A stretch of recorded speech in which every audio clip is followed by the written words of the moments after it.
जय माँ काली, जय माँ तारा, जय भैरव पापा। मैं आज आपके लिए एक ऐसे वीडियो लेकर आई हूँ। इनफैक्ट रीडिंग नहीं है, जो अक्सर मुझसे पूछे जाते हुए सवाल है ना। मोस्ट ऑफ द क्लाइंट जिनके भी जब भी हम बातें करते हैं, जब एक्यूरेट उनके रीडिंग निकल कर आता है, तब उनका सवाल होता है कि मैम एस्ट्रोलॉजर ने ऐसे कहा था, एस्ट्रोलॉजर ने वैसे कहा था, पर आप बोल रहे हो कि ये भी सही हो जाएगा, वो भी सही हो जाएगा। How could this be possible? Even जब एस्ट्रोलॉजर कहते हैं कि मेरे किस्मत में तो अच्छा होना लिखा ही नहीं है, आप कह रहे हो बेट लगा करके अच्छा होकर रहेगा, और ये कैसे पॉसिबल है? और ये जब ज़्यादा होता है तब कि जो पर्सनल सेशंस लिए हैं वो थैंक्स बोलने के लिए या फिर ग्रैटिट्यूड दिखाने के लिए जब वो सेशन बुक कराते हैं ना, कि मुझे आपसे बात करनी थी, आप लकी चार्म हो, आपके सेशन करने के बाद हमारी लाइफ में ये हुआ, ये हुआ, ये हुआ। तो वो पूछते हैं कि दी लेकिन सच तो ये है कि एक बार हमारे एक एस्ट्रोलॉजर ने ऐसे कहा था कि ये होगा ही नहीं, इम्पॉसिबल है। तब माँ काली का वीडियो हमारे सामने आया और तब हमने आपसे कनेक्ट किया और आपने ऐसे बोला ये हुआ भी। ऐसे कैसे पॉसिबल है? क्या वो एस्ट्रोलॉजर गलत थे? क्या वो एस्ट्रोलॉजर जो प्रिडिक्ट किए हैं वो झूठ है, वो डोंगी है? जब भी एस्ट्रोलॉजी पे, एस्ट्रोलॉजर पे या फिर किसी और पे सवाल उठाते हैं मुझसे बात करते हुए और कहते हैं कि उन्होंने ऐसे गलत क्यों किया या गलत कैसे किया, तो मैंने सोचा कि एक वीडियो बनती है इस पे कि ये मिसकंसेप्शन को दूर कैसे किया जाए, राइट। चलिए, इस पे आने से पहले मैं एक स्टोरी बताती हूँ। एक स्टोरी जो मैंने बचपन से सुना है, और आप सभी को पता है कि मेरा सारा क्रेडिट्स मेरे मम्मा को जाता है। मेरे मम्मा को जो उनके पापा जी ने उनको जो भी स्टोरी सुनाया करते थे, मम्मी मुझे सुनाया करती थी। और वैसे मुझे बहुत सारे स्टोरीज़ पहले से ही पता है, बचपन से सुनती आ रही हूँ, जो कहीं ना कहीं शायद मेरे लाइफ पर्पस के लिए बहुत इम्पॉर्टेंट था, और जिसकी कोचिंग माँ काली ने, महाकाल ने बचपन से ही शुरू कर दिया था मुझे इस परिवार में जन्म देते हुए, राइट।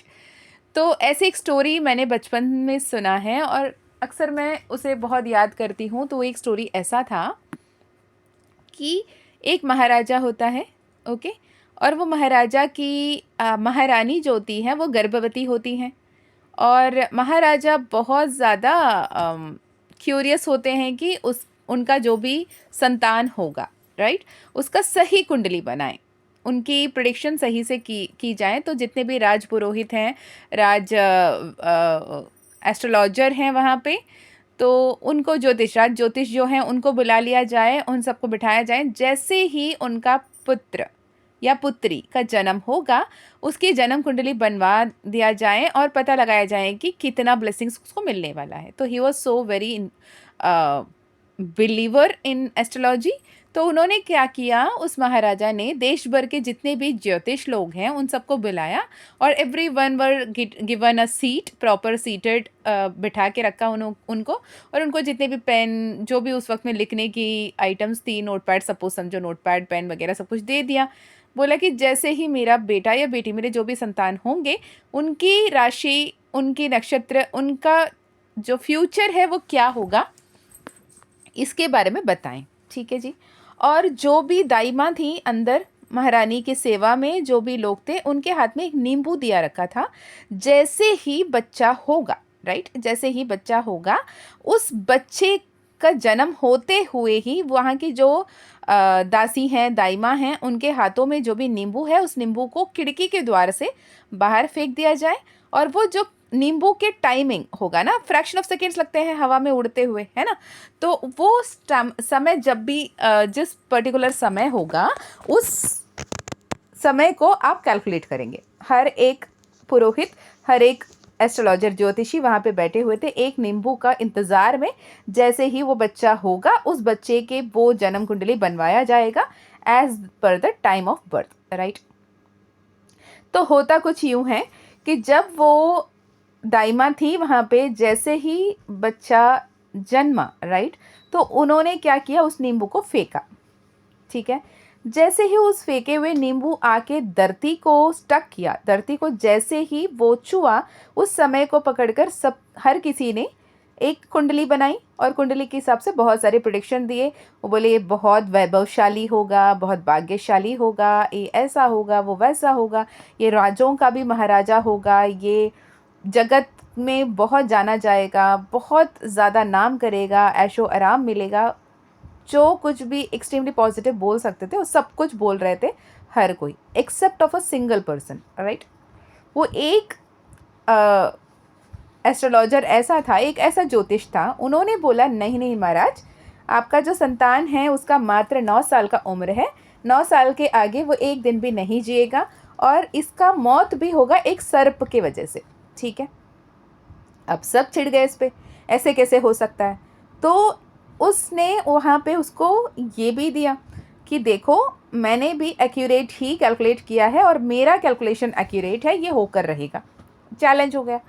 अब राजा हुए क्रोधित, क्योंकि हर कोई पुरोहित, राज पुरोहित बैठे हैं, राजवैद्य बैठे हैं, राज ज्योतिष बैठे हैं, हर कोई कह रहे हैं कि बच्चा जुग जुग जिएगा, राइट।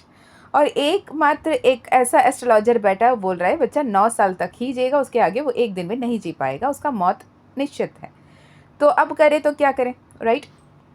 तो ऐसे में उसको मृत्यु दंड देने का बात होता है ना। तो राजा बोलते हैं कि इस ज्योतिष को ले जाओ, इसे जान से मार दो।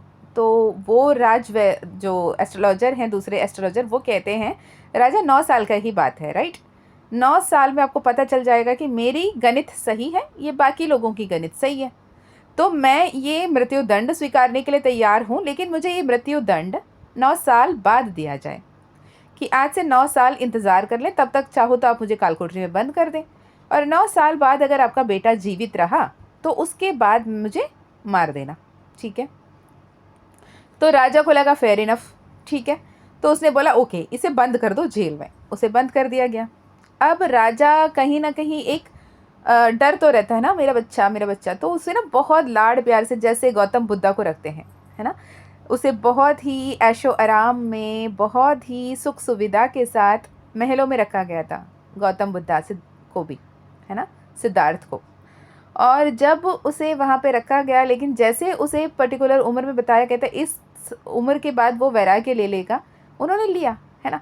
तो वैसे ही इस बच्चे को भी बहुत ही संभाल कर उसे उसके यहाँ पे रखा गया था। उसे उस रूम में ही बंद रखते थे, ऐसे पहरा दिया रखा था कि किसी भी तरीके से कोई सांप, कोई कीड़ा मकोड़ा भी उस रूम के अंदर आ ना पाए। उसके कक्ष इतना प्रोटेक्टेड था, हमेशा उसके आसपास में लोग ऐसे रहते थे, उसको प्रोटेक्ट करते थे, उसके साथ खेलते थे, उसी के साथ कंफर्ट करते थे और वहाँ रहा करते थे। अब सब सही चल रहा है। अब बच्चा 7.5 8.5 साल का हो गया, अब 9 उम्र नज़दीक आ रहा है। तो उस वक्त में पहरा और कड़ी कर दी गई, बच्चों को और संभाल के देखा जाता था।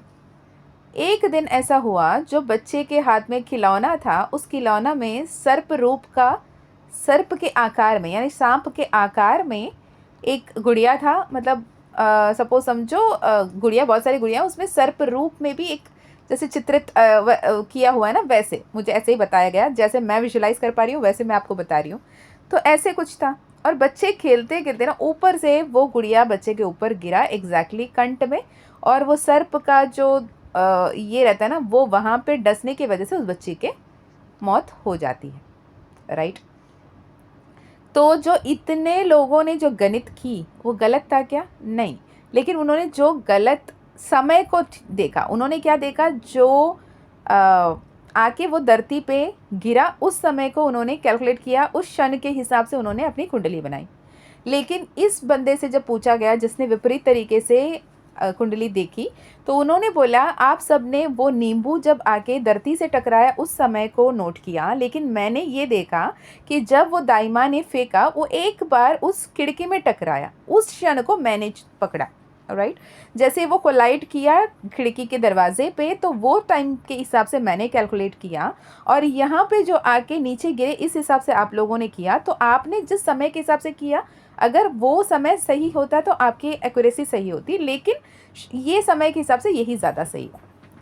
तो कहने का तात्पर्य ये कि जब आजकल हम जब एक्यूरेसी की बात करते हैं, किसी एस्ट्रोलॉजर की बात करते हैं, तो ये एस्ट्रोलॉजर की क्या गलती होगी, जबकि हम क्या सही समय उन्हें दे पाते हैं। जब डॉक्टर या नर्स कोई भी टाइम हमें बताते हो कितना एक्यूरेट है नहीं पता, एक when we say in Tamil, no, it is नालिखई, एक fraction, micro fraction of second भी काउंट होता है एक नक्षत्र दूसरे नक्षत्र में बदल जाते हैं, या फिर वैसे उसमें बहुत कुछ गणित होती है एस्ट्रोलॉजी की जब बात आती है, राइट। तो ये वजह एक है। दूसरी बात ये, जब हम एस्ट्रोलॉजी में बात करते हैं, ग्रहों की बात करते हैं, ग्रह गोचार की बात करते हैं ना, और ग्रह भी वाइब्रेशन और फ्रीक्वेंसी पे ही काम करते हैं। अगर आप कोई ऐसे जगह पे बैठे हो जहाँ पे बहुत हाई वॉल्यूम में गाना बज रहा है, आप हमेशा उसी हाई वॉल्यूम बैठ के कान को बंद करके बैठे रहोगे तो तकलीफ़ होगा ही। इधर आप सुनोगे तो भी तकलीफ़ होगा, कान बंद करके बैठे हो तो भी तकलीफ़ होगा। लेकिन अगर उस वॉल्यूम को आप एडजस्ट कर देते हो, बियरेबल वॉल्यूम में ला देते हो, तो आप उसे सुन भी पाओगे और मैनेज भी कर पाओगे, राइट। तो ये रेमेडीज़ के ज़रिए हम कर सकते हैं। अब रही बात न्यूमरोलॉजी की। न्यूमरोलॉजी क्या होती है? वो डेट ऑफ बर्थ पे बात करते हैं, है ना। और डेट ऑफ बर्थ जो स्टैंडर्ड टाइम अभी हम चलता है, हमारे जो इंटरनेशनली जो डेट को हम मानते हैं, कैलेंडर को मानते हैं, उस डेट ऑफ बर्थ को मानते हैं। और 1 to 9 जो नंबर्स है वो ग्रहों के ही फ्रीक्वेंसी पे आती है। तो काइंड ऑफ न्यूमरोलॉजी भी एस्ट्रोलॉजी को ही लेकर चल रहा है, लेकिन नंबर्स के बेसिस पे, ओके। और मैं न्यूमरोलॉजी को बहुत ज़्यादा मानती हूँ। क्यों? क्योंकि मैंने न्यूमरोलॉजी के नहीं, न्यूमरोलॉजी को मेरे लाइफ में साक्षात माँ काली ने लाया है। मैं यही मानती हूँ। मैं जिस देवी का पूजा करती हूँ उनके कृपा से मुझे न्यूमरोलॉजी को मेरे लाइफ में इंट्रोड्यूस करवाया गया। एज इफ़ मैंने बहुत बार कहा है कि मेरे मम्मी को किसी नोन पर्सन ने उन्होंने एक गिफ्ट दिया था बुक के स्वरूप में। वो बुक था न्यूमरोलॉजी का, और न्यूमरोलॉजी का बुक मेरे मम्मा से मैंने उड़ा लिया। As a school going kid I was like very keen in reading, और मैं तमिल बुक्स पढ़ना पसंद करती थी, क्योंकि मेरी मम्मा एक हैबिट बना रखी थी कि भले ही आप हिंदी बोलो, इंग्लिश बोलो, जो भी बोलो, लेकिन अपनी मातृभाषा भी बोलना है। घर पे तो मातृभाषा ही अलाउड है, तो आपको तमिल बोलना है। और मम्मा ने तमिल लिखना पढ़ना भी सिखाया था। तो आई वॉज वेरी कीन कि कुछ भी मिले तो मैं पढ़ूंगी। तो वैसे में मेरे पास वो बुक आई करीबन 2005-06 के समय में, और उस वक्त में मेरे लाइफ में वो बुक लाया गया। उससे पहले मुझे नहीं पता था न्यूमरोलॉजी एग्जिस्ट करती है, राइट। तो माँ काली का कृपा से, माँ काली का परमिशन से, माँ आदि पराशक्ति के स्वरूप के माध्यम से मुझे वो विद्या के बारे में जानकारी मिली, और उस विद्या के लिए मुझे चुना गया, मैं ये मानती हूँ, राइट। अब रही बात, ये एक्यूरेट है या वो एक्यूरेट है। अब इसमें कहा जाए तो टैरो, न्यूमरोलॉजी, एस्ट्रोलॉजी, प्रसन्न कुंडली, कोड़ी शास्त्र और साइकिक एबिलिटी, डिवाइन रेल्म से जो कनेक्शन आप बिल्डअप करते हो वो, और आपकी जो इंट्यूशन, सब कुछ का सही तुलना के साथ सहतुल्य आप जब लेकर चलते हो और प्रॉपर तरीके से उस नॉलेज को निस्वार्थ भाव से किसी और के लिए बेहतरीन लाइफ देने की तरफ आप आगे बढ़ते हो, तो ये परफेक्ट होगा। कोई भी 100% पूर्ण तरीके से सही होना असंभव है, राइट।